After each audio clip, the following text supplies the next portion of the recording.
Et c'est comme ça que, pour mes 7 ans, pour mon premier passage sur scène, j'ai interprété le sketch du myope qui se masturbe de Jean-Marie Bigard devant toute ma famille.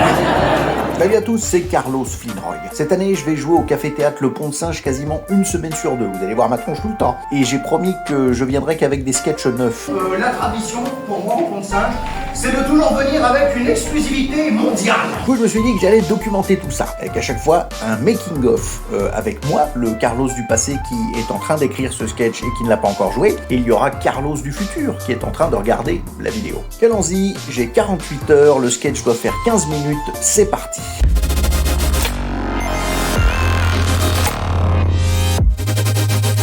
Déjà, on avait un public très cool. Un sketch que je n'ai absolument jamais joué et que j'ai fini d'écrire hier soir. Faut trouver un thème. Il y a tout le dossier Epstein, j'ai très envie de faire des trucs, mais en fait on sait rien. Et je suis pas méga sûr que démarrer une soirée par 15 minutes d'humour noir, ça c'est le meilleur truc pour mettre tout le monde dans la bonne ambiance. On va parler de moi. Je fais jamais de stand-up, ce coup-ci on va parler de moi. Ma vie n'est pas intéressante du tout. On pourrait parler de comment j'ai décidé de devenir humoriste. Du coup, origin story, puis ça me fait penser Marvel. Marvel super-héros, ça c'est noté. C'est quoi? On va faire une règle de 3. 2 super-héros avec une origine tragique et une connerie derrière. Spider-Man, il se fait piquer par une araignée radioactive. Batman, il perd ses parents. Il y a quoi comme super-héros nul? Joséphine Ange Gardien. Ah, c'est quoi l'origin story de Joséphine Ange Gardien? Elle synthétise pas bien le calcium. Oh ouais, allez, c'est... Genre Spider-Man, il s'était piqué par une araignée radioactive. Batman, ses parents sont morts quand il était petit. Joséphine Ange Gardien, elle métabolise le calcium.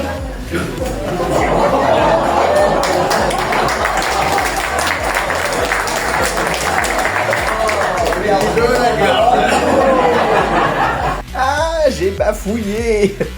C'est bien, ça veut dire que je peux la faire avec 2 rires. Si je m'arrête à Joséphine Ange Gardien, il y en a un premier, et bam, la petite... le deuxième fait qui se coule derrière. Il n'y a rien de tragique dans mon origin story, cela dit. J'ai forcé le trait sur ma maman. Véridique. Si je rentrais de l'école avec genre un 19 ou un 19,5, c'était pas des félicitations qui m'attendaient, là. Si tu veux, moi, je rentrais à la maison avec un 19 sur 20. Il y a ma mère qui m'attendait dans la cuisine, lumière tamisée, qui me faisait 19 sur 20.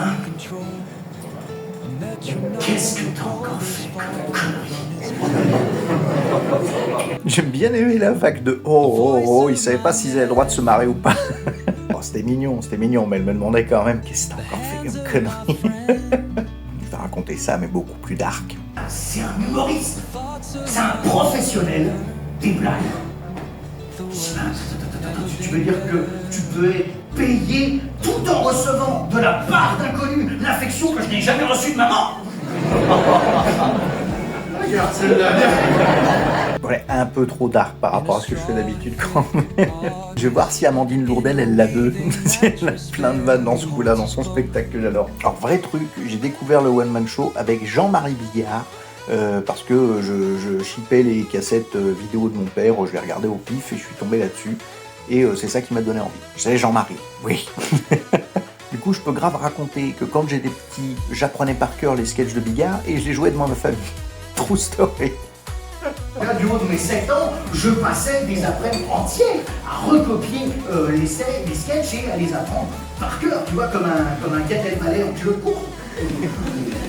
Ah oui, en copie-copie, vous avez vraiment pas la rêve, hein. C'est ma plus grosse déception, j'attendais vraiment des rires sur celle-là. Et non, c'est poubelle. Sauf que ce que je vous ai pas dit, c'est que les seules cassettes de One Man qu'on avait à la maison, il y en avait 2, c'était Bigard et Michel Leb. Je ne comprenais rien à ce que je racontais personnellement.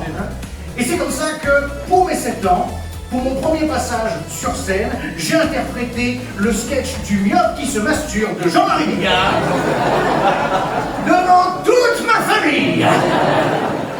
Parce qu'il fait comme ça.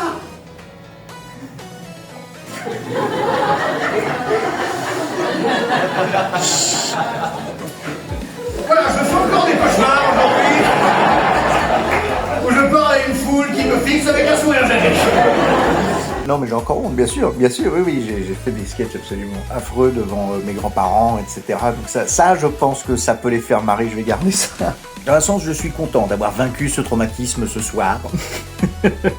En faisant la même expérience mais avec un résultat différent. C'est que je passais beaucoup trop de temps dans les affaires de mon père en vrai. Il y a des films que j'aurais jamais dû voir dans la collecte, tu vois, genre Alien, c'est un film qui m'a traumatisé. Je vais essayer d'en parler un petit peu de ça. Alien, très grand film. Pour un enfant de 4 ans, mauvaise expérience. Très mauvaise expérience, surtout que ma mère était enceinte de mon frère à ce moment.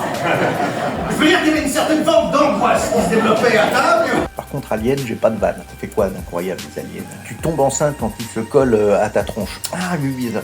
Genre, je suis tellement traumatisé que je suis convaincu qu'avec un bisou sur la bouche, tu tombes enceinte. On va voir ça. Ça me saoule, j'ai pas de vanne sur Alien. En fait, faut pas que je cherche des vannes, faut que je cherche des situations. Voilà, on va faire ça. Chercher des situations rigolotes. On va faire un truc qui parle à tout le monde, tu sais. Vous avez déjà remarqué les gens qui font la bise comme ça, sur le côté, qui font pas des vrais bisous? Je sais pas, je vais tenter. Du coup, encore aujourd'hui, hein, je suis, tu sais, le connard qui fait les bises de trèfle, voilà, comme ça. Je fais juste le bruit et tout. Ça m'énerve parce que je déteste les blagues, vous avez déjà remarqué, mais ça marche. Ah, bah voilà, ça y est, bon. J'imagine que forcément l'alien la personne qui te fait un bisou sur la bouche te donne un alien qui a ses caractéristiques. Alors il y a ma mamie qui me fait des bisous sur la bouche. Je vais chercher les caractéristiques rigolotes de ma grand-mère. Pour être sûr et certain que j'allais pas me faire écharper par un alien déguisé en Madame Doubtfire avec de l'arthrose et un accent qui est noir. Ça va faire marrer que moi. Je vois trop un alien qui te sort du bic, tu vois. Et les enfants, on se régale ou quoi? Ça me fait marrer. C'est quoi cette turboum? Fais péter Enrico Macias. Je le mets quand même, mais j'ai très peur pour cet act-out. Alors, qui c'est les enfants? On s'éclate ou quoi? Je vous régale. Alors, pourquoi il n'y a pas eu Enrico Macias? Ok, ça fait l'air que moi. Je m'en fous. Elle est nulle, mais je m'en fous. J'essaierai de la faire. Mieux répéter, je sais pas, je trouve un truc. Mais je veux pas me débarrasser de cette vanne. Il n'y a toujours pas d'interaction publique. Je sais pas pourquoi je vais chercher aussi loin. Je vais juste demander s'il y a d'autres personnes qui ont été traumatisées par des films. Il y en a bien un qui va avoir un film à la con. L'exorciste, j'aime bien sûr. En plus, du coup, t'avais quel âge quand tu l'as vu, l'exorciste? T'as arrêté avant la fin, d'accord. Parce qu'après, il y avait un escalier pour aller à la chambre et... Donc, du coup, t'en as une phobie des escaliers aujourd'hui? Non, j'ai jamais vu le film en entier. Oh merde. À la fin, elle meurt. Quoi? Vous étiez pas au courant? J'ai pas eu de réponse rigolote finalement. Il y a eu que l'exorciste qui était assez attendu et j'aurais dû continuer sur la phobie des escaliers. Tu les montes à reculons, c'est nul. Il a fait installer des escalators chez lui. C'est la meilleure excuse que t'as trouvée pour pas venir au déménagement? Non, tu sais, avec ma phobie des escaliers, Voilà, c'est ça que j'aurais dû dire, c'est ça que j'aurais dû trouver sur le moment. Il y a tout qui me revient, je lui en ai fait voir de toutes les couleurs à mon père en vrai. Mon père, c'est simple, si tu veux, il a une seule ride, elle est là, elle est ovale. Et c'est très simple, il l'a parce qu'à chaque fois qu'il m'emmenait quelque part, il finissait comme ça. Qu'en maternelle, j'avais fait un dessin un coup qui s'appelait Papa pas content. Du coup, il avait une tête de méchant comme ça, puis il gueulait. Après, ça a dit que c'était marrant comme dessin. Du coup, j'ai refait le même le lendemain. Parce que il était bien, j'allais pas en faire un autre. Le problème, si tu veux, c'est qu'au bout de 3 semaines de Papa pas content, la maîtresse s'est dit que ce serait une bonne idée de convoquer Papa pas content et de faire débarquer les services sociaux chez lui par la même occasion. Et on finit par appeler mon père pour savoir ce qui se passait à la maison. Ça sort un petit peu du sketch, mais j'ai quand même grave envie de parler des phrases que j'aime pas qu'on me dise à la fin. Es-tu en vie? Belle énergie. Je connais personnellement très peu de métiers où, quand tu révèles ton activité professionnelle, on te demande « Es-tu en vie ?» Après, je dis pas, peut-être que vous faites la même chose avec tout le monde, peut-être que vous avez souvent fait la remarque « Les gynécos, c'est un loisir. Mais t'as un vrai taf à côté quand même. Dans les phrases que je déteste, il y a belle énergie. Moi j'entends c'était nul, mais au moins t'y as mis du cœur. Bon courage pour la suite. C'est là j'entends c'était nul, et je pense pas que ça va aller en s'améliorant. Alors mon petit chouchou, quelle mémoire. Ça veut dire c'était nul, mais au moins il connaissait son texte. Il y a une fois, elle m'a fait très très mal cette phrase d'ailleurs, que je sortais d'une représentation qui n'était pas ouf avec ma troupe d'improvisation. Bien entendu, tout le monde à la sortie s'est empressé de me dire « Belle énergie, bon courage dans la suite. » Vous êtes des bâtards. Vous êtes des bâtards, c'est tout. Il nous faut une petite fin touchante. C'est vrai que ma petite nièce a demandé ce que je faisais comme métier et elle a regardé une dizaine de fois la vidéo où je glisse volontairement sur une peau de banane. On va faire un truc genre « C'est l'histoire de la vie, moi, le cycle éternel. » Allez. Faut juste que j'aille offrir des DVD à mon frère, sinon la petite elle va commencer avec Gaspard Proust et Dieudonné.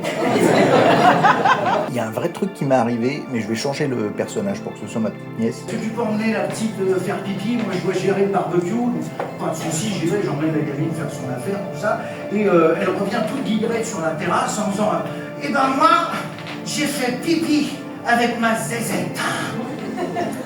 Bah, bravo, c'est bien, avec des grands filles, voilà. Et elles se sont obligées d'ajouter mais tonton, il a un très gros zizi.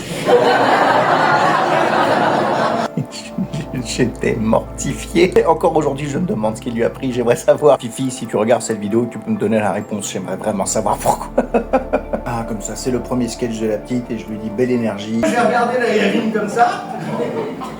J'ai compris ce que j'avais fait subir à mon père pendant des années.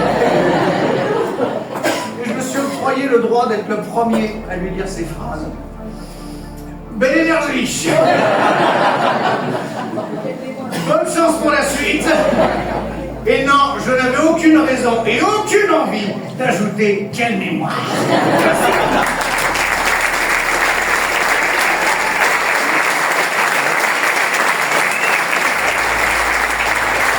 Pas mal.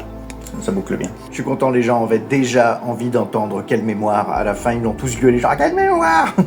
Tiens, ça va, la vanne va dans le bon sens. C'était pas mal pour une fois que j'essaye de faire du pur stand-up. Je suis pas mécontent. Pas mécontent. On s'est bien marré. Et puis n'hésitez pas du coup à venir au Pont de Singe pour voir les sketchs en entier. Et pour que vous ayez les dessous des sketchs comme ça, j'essaierai de vous faire des petits making-of dès que j'en aurai.